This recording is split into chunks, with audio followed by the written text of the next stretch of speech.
If a date brought me a bouquet of flowers instead of smiling and putting them in a vase of water, I would bite their head off. Can't buy me some nice olive oil or balsamic vinegar? Nothing would ever be enough. I said with an eye roll to one hapless suitor as he stood wilting fast, then the fragrant offering he held in his hand. And they wonder why chivalry is dead. He had bothered to think about making me happy.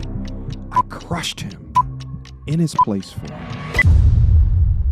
One of the major talking points that I have on this channel, flat out, is that modern day feminism sucks for a wide variety of reasons, most of which I think we're going to get within the confines of this video, because the video that I have today, which is a generational video, right? Like, send this to your brother, your uncle, shit. Send this video to the women of your family, especially so that they can understand the dogma that they are attaching themselves to and that it will not produce the results in life that they want. And the proof for that is the protagonist of today's video. She goes by the name of Kate. Kate is 63 years of age. And Kate admits that feminism absolutely ruined her love life. Now, the interesting thing about Kate is that she's a writer. So although this article that she just produced came out a couple of weeks ago at 63, she's written other articles previous to this so we can see her decision-making and her thought patterns for a long period of time. Now, her last article was when she was 50 years of age, and you could tell by the ways that she's talking about the man in the story is that she has a low barometer hate for men driven by feminist ideology, which she's utilizing to drive her farther away from her love interest. We're going to get into that, and then we're going to get into her regret story 13 years after that. And let me also say this is that there is not much else more regretful than to getting to the later stages within your life and not having what you want. If what you wanted was a family, if what you wanted was children, if what you wanted was to have a man or to be married, and you did not get that because you were tricked, because they made you believe into something that in the short term made you feel empowered, but in the long term made you insufferable, then you should be angry. You should be pissed. And this goes for all of the women out there that have this feminist ideology. Recognize it and how it's driving you farther away from men and rectify it before you become 63, dusty, pathetic, and alone. Let's strap in for this one and let's get active. Without further ado, here goes a picture of 63-year-old Kate, which was uploaded within her most recent article of regretting feminism. But before we get into current day Kate, let's get into Kate back in the year 2013. She was 50 years old, looking like a feminist world boss. Nevertheless, let's get into her original story of her ending up single at 50. She writes, "I'm single at 50. Why? Because men hate me being brainier than them," says Kate Movey. All right? Strap in. 3 months ago, I went to Italy with my then boyfriend, Philip. As we were checking into the hotel, I struck up a conversation with the receptionist in Italian. Just one of the 5 languages that I speak. But while I was enjoying myself chatting away, it became clear that Philip most certainly was not. He shuffled from foot to foot, muttered something under his breath, and rolled his eyes like a stroopy teenager. She's from the UK, by the way, so we're going to see some words in here that many of us don't know what the hell means, but we'll just make up the definition and keep going. Then, in the lift, he turned to me. "I was wondering when you were going to let me join your conversation," he snapped. I tried to laugh it off, but I knew this was the beginning of yet another argument. "You always have to be the star of the show," he continued in our bedroom, as he began to systematically work his way through the minibar.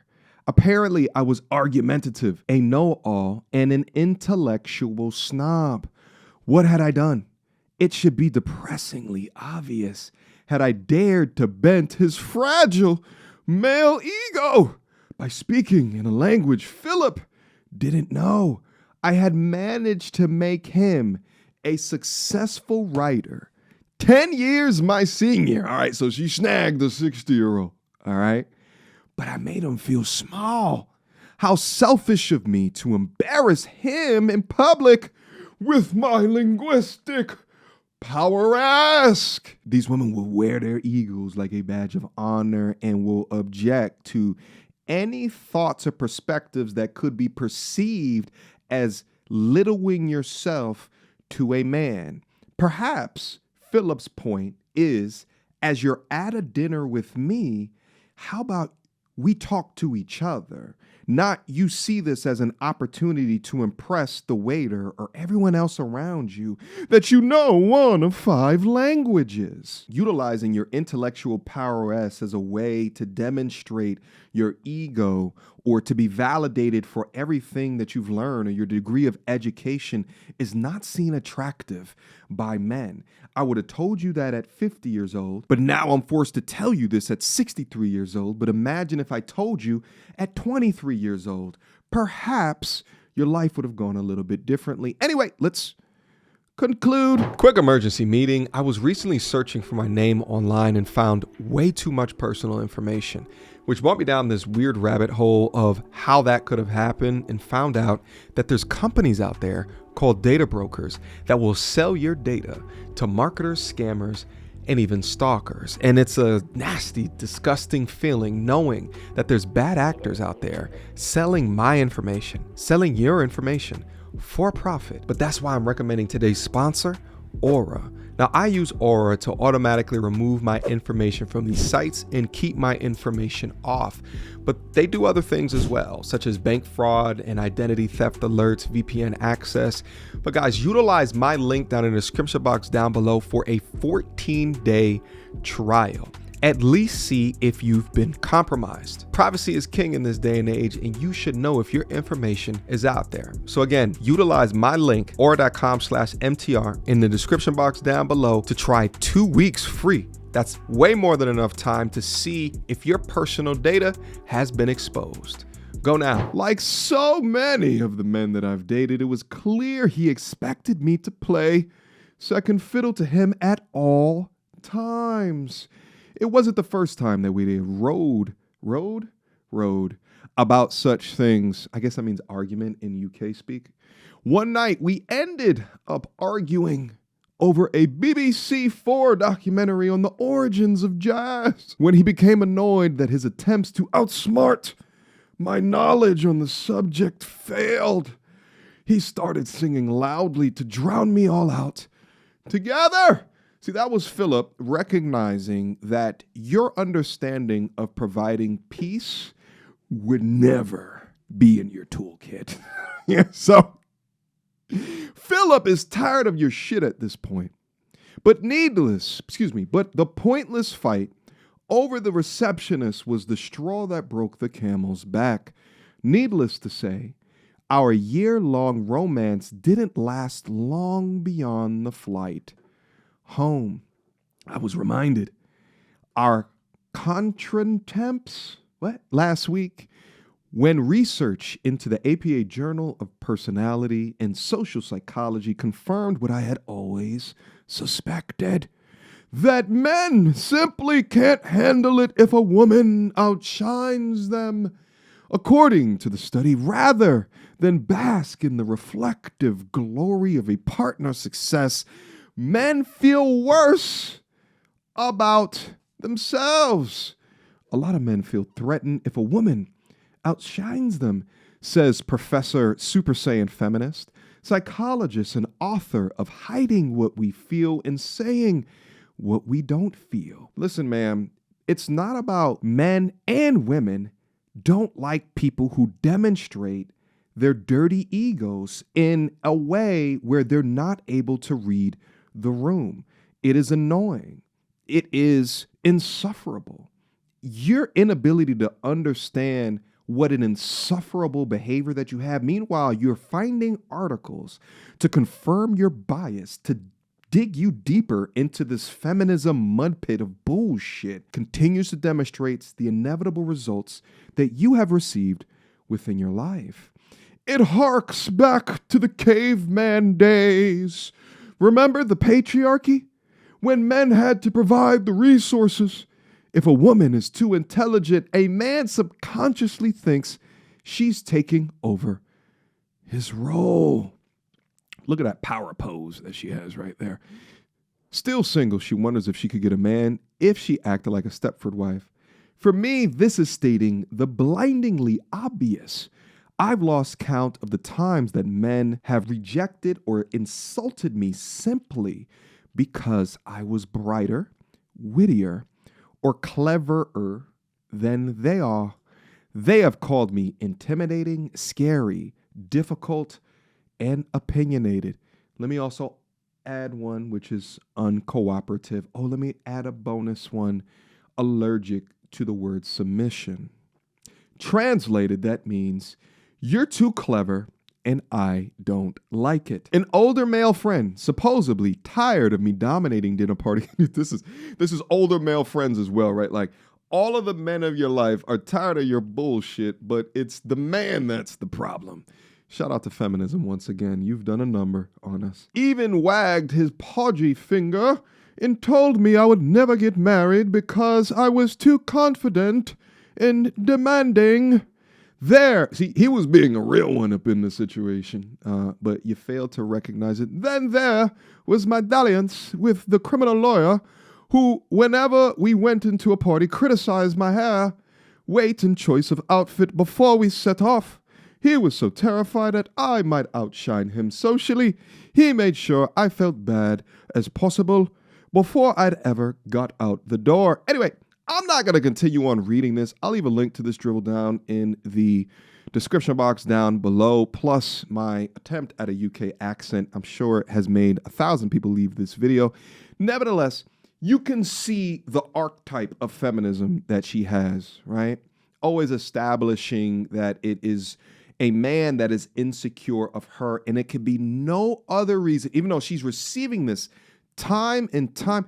And what's so crazy is that their confirmation bias will go so deep that they'll ignore even women in their lives that are giving them the feedback. But one must ask, when all of the men in your life, including the friends, are pointing a mirror back in your direction and you're seeing the exact same examples used over and over and over again, when will you utilize that in order to level up what you're doing? This is essentially the same insecure argument that these feminists will utilize within like women that want to go outside half naked and judge you as a man and call you insecure because you want them to cover their body, right? When it could be a laundry list of other things outside of insecurity, which is why the man is telling you that.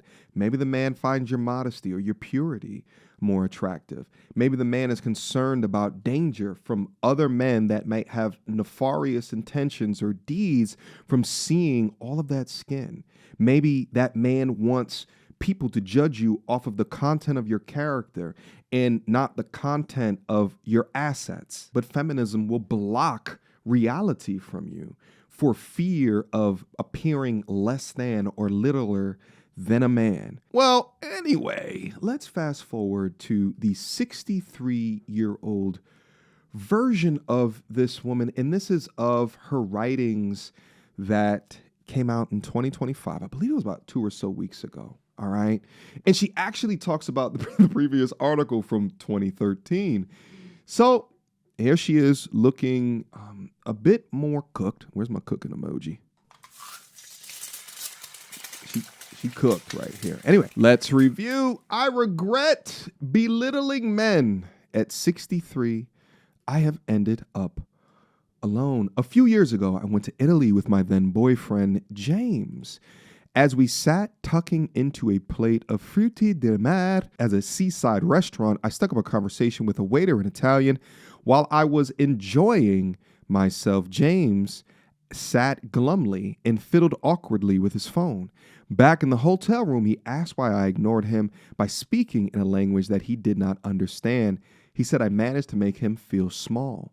I could see his point. It's interesting that now at 63, she says, I can see his point, which is much different than what she was saying earlier. I spent quite a while chatting away, oblivious to how he must be feeling. I then went on to joke that as the Italian speaker, I would order for us. After all, he didn't know what usu buku meant. I was showing off. It wasn't the first time something like this had happened to me. I have always taken the driving seat, been determined to get the last word, and was too busy with books to master the art of charm. I read this as an inability to let a man read, right? A master of sign language. And then finally, always thought that it was the man that was the problem, so she refused to work on herself, or she refused to get therapy to remove the mind virus that is feminism.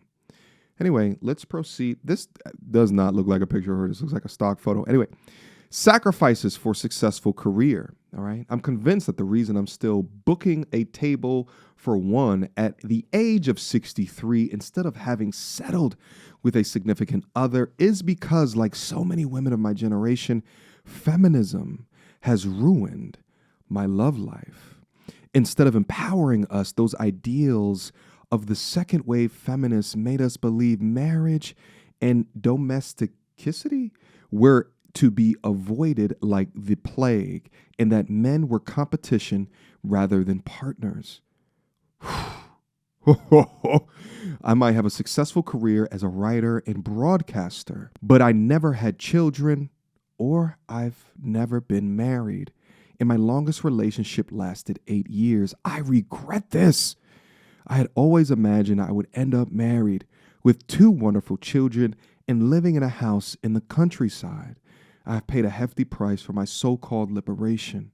I was 17 and a pupil at Godolphin and Latimer, one of Britain's most academic institutions, when I was introduced to the women's liberation movement. Incredible dreams deferred due to indoctrination. Let's proceed. Joining a movement. It offered such hope and excitement, and we spent our lunch break soaking up the feminist mantras of Germaine Greer and Betty Friedman. Act like men, they cried as they burnt their bras and demonized housework in the family.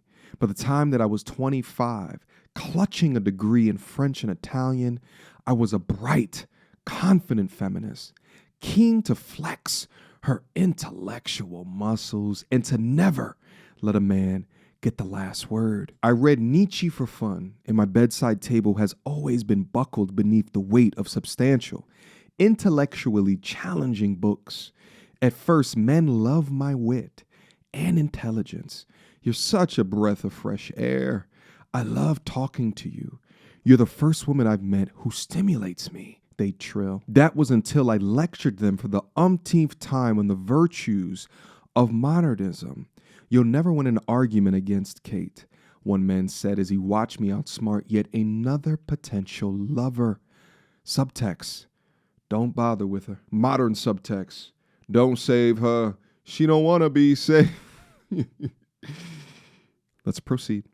Looking for an equal? Oh, men have called me intimidating, scary, and opinionated.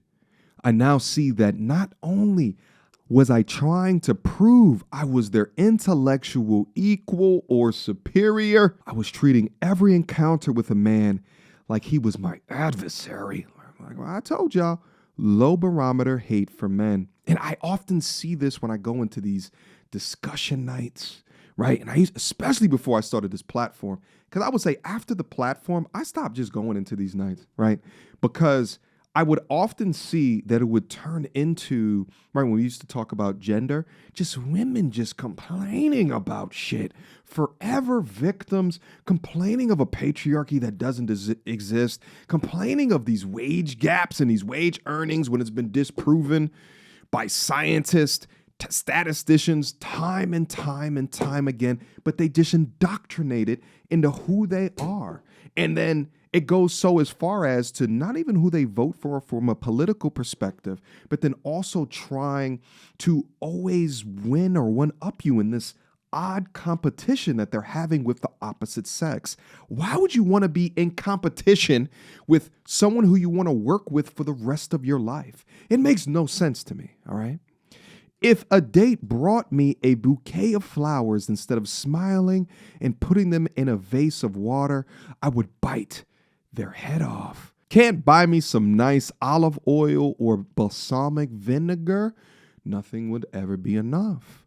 I said with an eye roll to one hapless suitor as he stood wilting fast, then the fragrant offering he held in his hand, and they wonder why chivalry is dead. He had bothered to think about making me happy. I crushed him in his place for it. I placed so much importance on finding a strong man who would match me that I forgot men are people that have feelings. Indeed, I forgot I had feelings and I hid my softness. I now see that I longed to be loved, but I was too scared to be vulnerable. I was using my sharp mind to protect my all too soft heart against yet further rejection. Different generations. Another thing I regret is my tally of one-night stands when I was younger, baby. Woo, we getting there. Shout out to Kate. All right, she's going deep. No pun intended. I distinctly remember thinking it would be uncool to say no to men I met at parties or dated, but I struggled to enjoy it. This sentence right here is something that as a young man going to college, I would never complain about. But as an older man that may have a daughter one day, I will actively fight against. In college, I loved women that would think like this, kid. It would be fun for me, baby. This feminist, sexual liberated ideology has kept many a young man deep within some yams, acting like you're okay with the shit because, yeah, just be like men. Down with the patriarchy. They're just trying to control you. Yeah. Get back your control by letting them tear up and rearrange your insides. There was always a disconnect, Kate writes. This was abundantly clear the morning after as I lay there waiting for a sign of affection. He would be singing the triumphant Hatter song in the shower. Yeah, this is the whistle while you work. A quick cheerio. Again, she's from the UK. And he was gone. While I pretended to enjoy it, I felt uncomfortable about S early on. I felt empty and used. My generation of women were encouraged to have sex like a man, right? This is that Sex in the City cosmopolitan era, all right? In other words, have casual S, but it backfired. Fast forward to now, the idea that women are different from men and that casual S can be harmful to us is now gaining traction. Funny enough, it's gaining traction from platforms just like mine. Let's proceed. Revolution for Women. In her latest book, A New Guide to S in the 21st Century, the young adult adaptation, Louise Perry explores how the S revolution impacted women negatively and led to unwanted consequences. She argues that casual S, dating apps, PNOG, and the normalization of S kinks are putting women at risk. It's interesting. Go to a feminist type podcast and count the amount of self-pleasure sponsors and affiliates that they work with. Male podcasts aren't promoting those at all. But the difference and its link to feminism is connected. Although contraception has reduced the chances of pregnancy, she points to the risk of contracting diseases or being a victim of violence in a culture where premarital S is the norm. And we conclude, learning to let go. I will never be a giggly man pleaser, right? Because she's too far gone. And have no intention of playing second fiddle to a man. The confident signals I have been giving out all of these years were at odds with what was going on the inside. I have learned to step back and let things go. I have realized that things mustn't always veer towards the satisfaction of self. I am struck by how easy and how peaceful it feels to let my date/boyfriends take the lead. Damn. At 63, Kate, it's not a case of dumbing down or morphing into a Stepford woman, but simply dialing down a bit of me and letting them shine. FYI, my diary's wide open. Go on. I dare you. And listen, I go over content as well, especially in like the videos where it's like compilations of women speaking positively about men. And what just flashed into my mind is I did a video, it had to be about like a year or so ago. And it was a young lady that was in the front of a raft. And she writes, and the boyfriend was in the back of the raft, and the boyfriend had both rows. And he was just going. And the caption was something to the effect of how our relationship gets stronger, right? Now, it's a play because she's not becoming physically stronger because she's not rowing. He's becoming physically stronger because he is rowing. But the relationship is becoming stronger because she's allowing him to be a man. She's allowing him to provide, to protect, to make life easier for her, to be generous. Many modern women today have no concept of this. They have no understanding. And a lot of it has to do with this competition on the back of feminism, right? The matrix that gets pushed into the mainstream that puts women at odds with men. So they never learn these different things. They don't know how to make a man feel great, right? And in fact, when you ask them things such as what do you bring to the table, which I know is like a crude internet question that we do up on podcasts. But when you ask them that or variations of that question, oftentimes all that they can lead with is their box. And that is sad to see. I've trolled Kate a lot within this video, and I just did so just because I'm having fun with this article, but I really appreciate her writing this because this is what society needs. I don't care about how good that the motivation that it was that you got from the cosmos, the S and the cities and stuff like that. Give me your life results. This is a critical thinking channel that we base how to live a fulfilled and successful life based off of results. We operate off of reality. And as we go through stories like Kate, as we go through the Jennifer Lopez's and the Holly Berrys, right? Women that are objectively in the 90s, beautiful women crash and burn from a relationship perspective. And I could go on and on and on, the Regina Halls, the Nia Longs, what have you, as we watch them things crash and burn, knowing how much that they stood up these ideologies of feminism, we begin to understand the detriment of these ideologies. Guys, let me know what you think down in the comment box down below. As usual, I would love to bring this content up for a live stream so we can have a full-fledged conversation. I have been your host, Mediocre Tutorials and Reviews, and that's it for right now. Until next time, YouTube. Peace.